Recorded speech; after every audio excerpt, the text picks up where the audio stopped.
last week we talked about whether or not Cesaro could survive without Heyman. Because there was the rumor that Heyman and Cesaro were no longer a thing.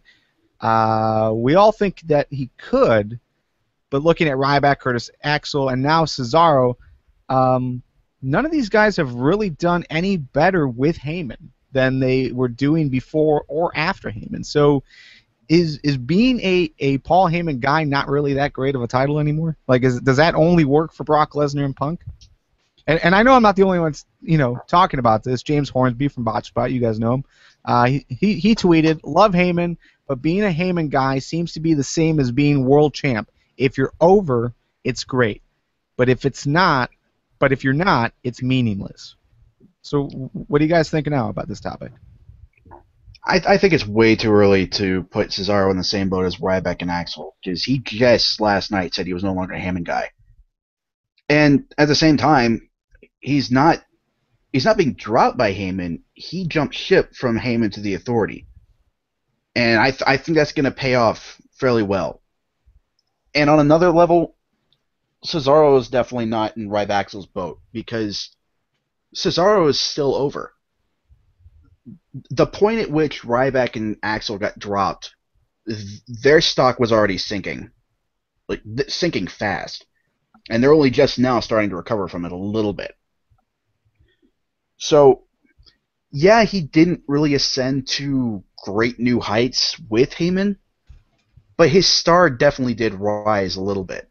He got the King of Swing moniker out of it, and he definitely got more popular with the crowd just by association, just by being seen with Heyman. So I definitely see where James is coming from. It's a mostly accurate statement, but I think it's too soon to see whether it's foolproof with Cesaro or not. Harrison, what about you?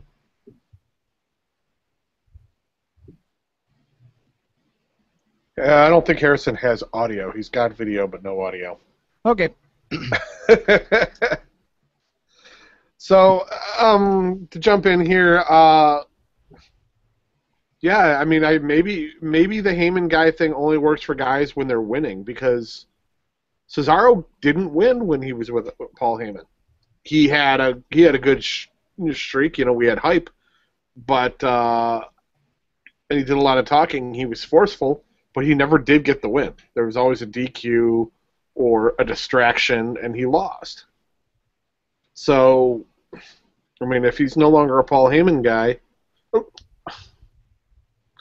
I mean, let's be honest. The only guy who is truly a Paul Heyman guy is Lesnar. Because Lesnar won't come back for Punk.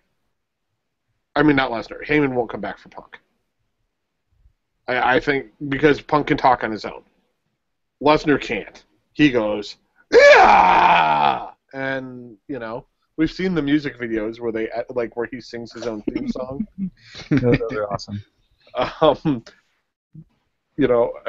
The only thing Brock Lesnar ever said on the microphone that was actually good was, "Paul, tell him something stupid." Say something stupid. Or say something stupid, yeah.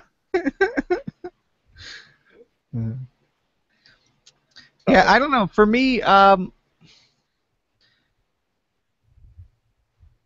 don't know if I agree with you as far as, Lesnar is the only true Paul Heyman guy. I mean, Punk was the guy who made that popular, as far as that tagline. So you have to imagine Punk is a legit Paul Heyman guy as well.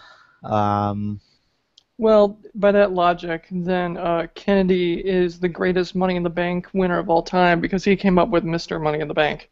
He did. It's true. And hopefully I get internet long enough that I can say a follow-up to that and not just say one thing and then drop off the face of the earth. Help me out. Was he the first one, though? Yeah. What? Right, no.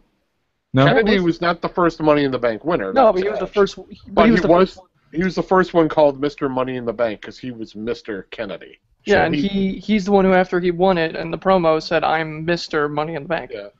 I don't know how this is helping this conversation, but Proving you wrong. But I will say, I will say that I'm starting to wonder though, like if because we all look at Heyman as being like the man. He can put anyone on the map, even if they can put themselves on the map. He can put them over even more. Whether it's him on creative or him on commentary or him being the manager, you always hear good things about being attached to Paul Heyman. At least in WWE days, not ECW days. But so I'm curious, what this really means for Paul Heyman, because yeah, we can't say Cesaro is comparable to Ryback and Curtis Axel. Ryback and Curtis Axel were on the way down, like you said, Nick, before they hooked up with Heyman. Heyman didn't help them at all, and Cesaro seemed to be on the up, and just kind of plateaued as soon as he got with Heyman. Heyman barely even talked about him. So yeah, that's because The Undertaker broke the streak. Lesnar broke the streak. Yeah. I'm having the tarded today. So I don't know, man. I wanna think this theory is incorrect, and that Heyman can still put new guys on the map and make things happen. But the track record so far, post Punk and post Brock Lesnar, it doesn't seem like he's doing much. He's still a fantastic guy on the mic. I love every segment that he's in and every promo that he puts on, but for some reason that just doesn't translate to whoever he's with, for whatever reason. MTW Podcast.